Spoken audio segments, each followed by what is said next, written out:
Saya ingin rujuk kembali kepada bapak saya, tapi saya sebagai anak tidak setuju. Karena kekecewaan atas perlakuan mama saya waktu itu meninggalkan saya dan adik-adik saya waktu saya kecil. Dan saya dan adik-adik, singkat cerita, saya dan adik-adik saya sudah sembuh dari trauma terhadap semua perlakuan. Dan mami saya datang lagi.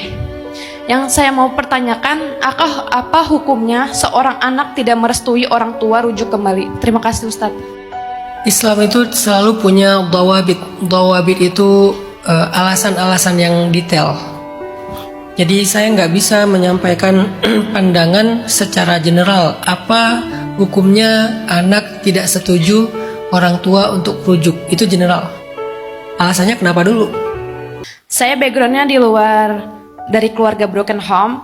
Mama papa saya bisa di usia pernikahan 18 tahun. Selang beberapa bulan mama saya menikah lagi dan cuma bertahan 1 tahun. Setelah itu mama saya ingin rujuk kembali kepada bapak saya, tapi saya sebagai anak tidak setuju. Karena kekecewaan atas perlakuan mama saya waktu itu meninggalkan saya dan adik-adik saya waktu saya kecil. Dan saya dan adik-adik, singkat cerita, saya dan adik-adik saya sudah sembuh dari trauma terhadap semua perlakuan. Dan mami saya datang lagi. Yang saya mau pertanyakan, apa hukumnya seorang anak tidak merestui orang tua rujuk kembali? Terima kasih Ustadz. Islam itu selalu punya dawabit. Dawabit itu alasan-alasan yang detail.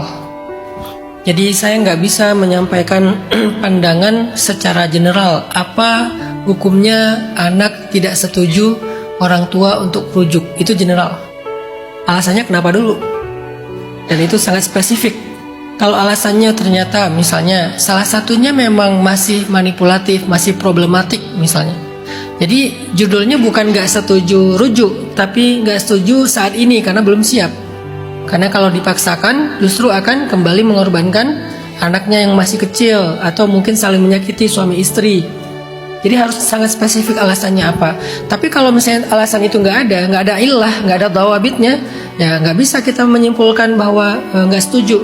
Apa alasannya? Oh karena takut trauma, karena masih nggak percaya. Itu adalah sebuah pendapat subjektif kita. Kenapa nggak dibikin objektif dengan diperhatikan lagi atau dinilai lagi? Apakah udah siap, udah berubah? Kalau udah berubah, semua kita memang belajar untuk memberi kesempatan. Karena bukan orang lain aja yang pernah bersalah. Toh kita juga semuanya pendosa kan? Nggak ada satupun dari kita yang nggak pernah berbuat salah dalam hidup. Semua kita punya salah. Dan semua kita berharap dikasih kesempatan untuk berubah. Kalau serius mau berubah. Semua kita pengen dikasih second chance buat kita tuh kayak memperbaiki kesalahan di masa lalu, bayar utang. Saya misalnya sebagai seorang ayah, saya pernah ngerasa sangat bersalah sama anak pertama.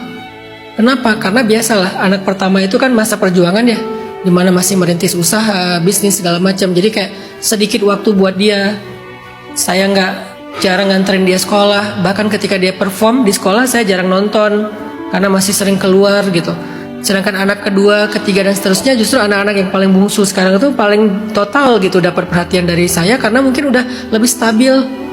Sehingga saya ngerasa kayak salah sama kakak gitu. Si kakak tuh dulu waktu dia masih kecil, golden age-nya dia, saya nggak bisa memberikan hak dia secara utuh.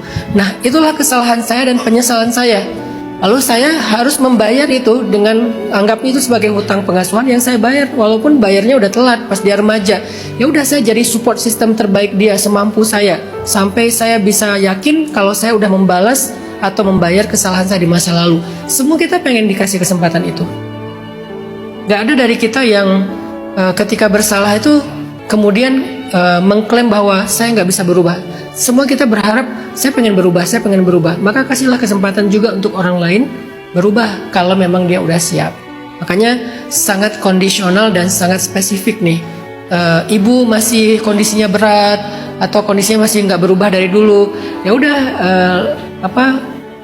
kasih waktu buat berproses. Jangan segera diiyakan misalnya, kan nggak boleh tergesa-gesa tadi kan, harus dijalanin prosesnya. Tapi kalau ternyata emang udah benar-benar udah hijrah, udah berubah, udah pengen memperbaiki diri, walaupun semuanya bisa terjadi, nggak ada yang jamin karena manusia bisa berubah. Setidaknya nahnu nahkum bizzawahir, kata Umar, kita berhukum dengan yang tampak. Yang tampaknya sekarang apa? Oh, dia udah berubah. Tampaknya sekarang dia udah baik. Tampaknya dia sekarang udah gak kayak dulu lagi. Kasih kesempatan supaya Allah juga ngasih kita kesempatan kalau kita bersalah. Bagaimana kalau nanti terjadi lagi apa yang kita takutkan? Bertawakallah kepada Allah. Gak akan rugi orang yang memaafkan. Karena kata Nabi, orang yang memaafkan kesalahan tidak ada balasan bagi dia kecuali Allah angkat derajatnya. Jadi ketika kita memaafkan orang lain, kita itu bukan downgrade. Kita itu bukan malah rugi. Kita justru akan Allah angkat derajatnya dan Allah berikan balasan yang setimpal. Itu pernah terjadi sama Abu Bakar. Abu Bakar tuh pernah marah banget sama seseorang yang sering dia bantu tapi malah memfitnah anaknya selingkuh. Aisyah.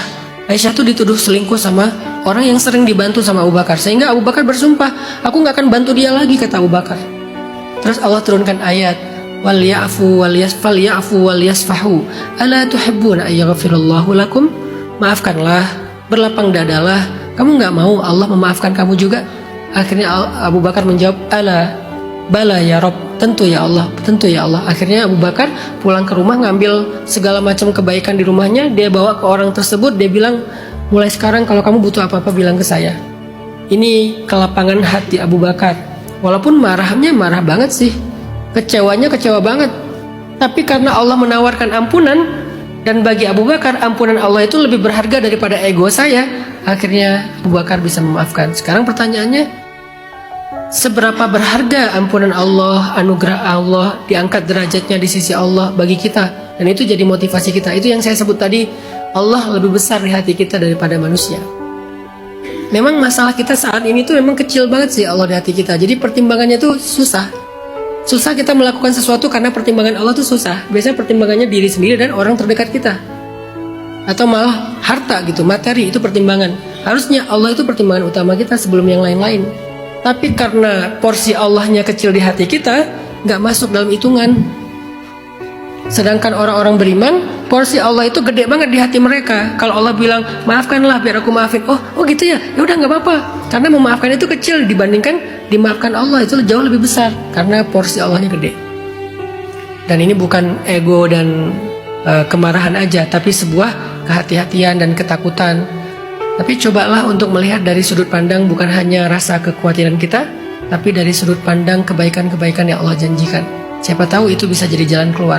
Dan gak menutup kemungkinan juga kan, walaupun ada kemungkinan terulang lagi, ada juga kemungkinan justru akan happy ending. Semua itu masih relatif. Lalu bagaimana cara kita memilih sesuatu yang sangat relatif dan gak pasti ini? Pilihlah dengan nama Allah. Jangan memilih dengan atas nama kemarahan kita.